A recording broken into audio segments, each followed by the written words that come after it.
तो पीओपी या plaster of Paris का रासायनिक नाम है कैल्शियम सल्फेट हेमीहाइड्रेट। ये भी एग्जाम में पूछा जाता है, कैल्शियम सल्फेट हेमीहाइड्रेट, और इसका जो रासायनिक सूत्र है वो है CaSO4 डॉट हाफ H2O, आधा H2O। तो बच्चों इसका नाम प्लास्टर ऑफ पेरिस कैसे पड़ा कि ये जो जिप्सम है वो मेनली पेरिस में पाया जाता है और फर्स्ट ऑफ ऑल जिप्सम को गर्म करके ही पीओपी बनाया गया, तो इसका नाम तब से प्लास्टर ऑफ पेरिस पड़ गया। कैसे बनाते हैं बच्चों प्लास्टर ऑफ पेरिस? तो प्लास्टर ऑफ पेरिस बनाने के लिए बच्चों जिप्सम को 373 केल्विन ताप पर गर्म करते हैं। तो ये क्या करता है कि यह जल के अणु जो वाटर ऑफ क्रिस्टलाइजेशन है उसका त्याग करके प्लास्टर ऑफ पेरिस बनाता है। तो इसमें क्या है कि ये 2 molecules of water of crystallisation है, मतलब 2 अणु जो है आपका क्रिस्टलन जल है इसमें, तो CaSO4 डॉट 2H2O। तो इसको जब आप 373 केल्विन पर गर्म करते हैं तो ये CaSO4 डॉट हाफ H2O बनाता है और ये बाकी जो क्रिस्टलन का जल है ये अलग हो जाता है।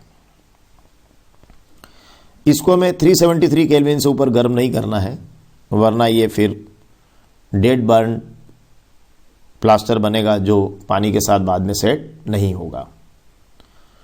तो प्लास्टर ऑफ पेरिस बनाने के लिए हमने समझा कि हम जब जिप्सम को CaSO4 डॉट 2H2O जिप्सम का फार्मूला है और इसको हम 373 केल्विन पर गर्म करेंगे, तो देखिए ये 2 molecules of water of crystallisation है, तो यहाँ आप इसको हाफ कर दीजिएगा और यहाँ पर ये जो बचा हुआ जल है वो इस तरह से 1.5 H2O आपका अलग कर दीजिएगा।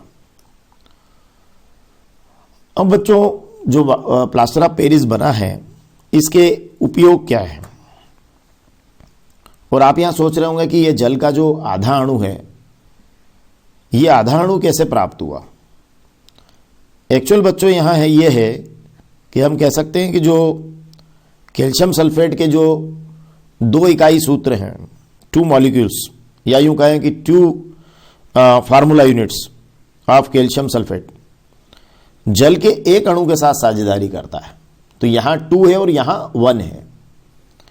लेकिन अगर इसको समझें तो अगर एक की बात करें कि एक कैल्शियम सल्फेट फार्मूला यूनिट कितने जल के अणु के साथ साझेदारी कर रहा है, तो फिर ये एक कैल्शियम सल्फेट तो आधे अणु के साथ ही कर रहा है।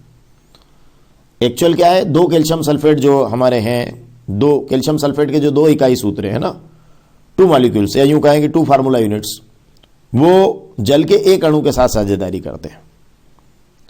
तो फिर समझने की दृष्टि से या दर्शाने की दृष्टि से अगर हम कहें तो एक कैल्शियम सल्फेट जो फार्मूला यूनिट होगा वो जल के आधे अणु के साथ साझेदारी के रूप में दर्शाया गया है। तो ये CaSO4 डॉट हाफ H2O लिखने का कारण है। अगर आप इस पूरी इक्वेशन को 2 से मल्टीप्लाई कर देंगे तब भी ये इक्वेशन आपकी सही मानी जाएगी। तो चलिए अब हम प्लास्टर ऑफ पेरिस के उपयोग देखते हैं। आपको बनाने की विधि में तो इतना ही लिखना है।